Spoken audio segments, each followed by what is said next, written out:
আমরা এখন ফুলগাজীর উদ্দেশ্যে রওনা দিচ্ছি।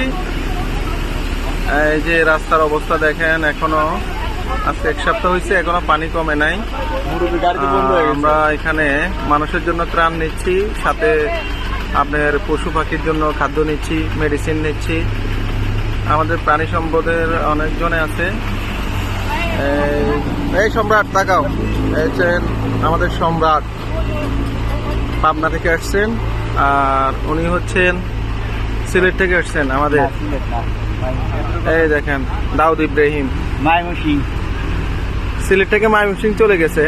ওনার ওই যে দাউদ ইব্রাহিম, তো ওনাকে পানিশমেন্ট ট্রান্সফার ময়মনসিং, ঠিক আছে। হ্যাঁ, এই দেখেন ইউনিসেফের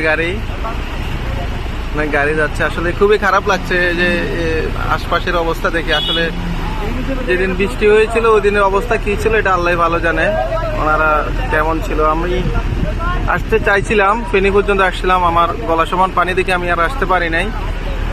খুব মনে ইচ্ছে করতেছে আসি দেখার জন্য, এই কারণে আসলাম। আজকে আমরা সবাই খাদ্য টাদ্য নিয়ে, আমাদের রেসপেক্ট সবাই আছে। এই যে দেখেন, হ্যাঁ, এই যে পিছনে আরো অনেক মানুষ আছে, সবাই তো দেখতে পাচ্ছেন। আমাকে একটু দেখেন, এই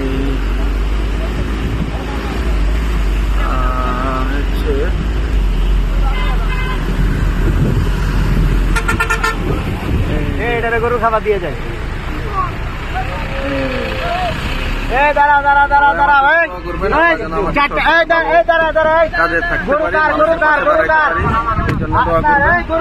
এই যে আমরা এই গরুগুলোকে এখন খাবার দেবো।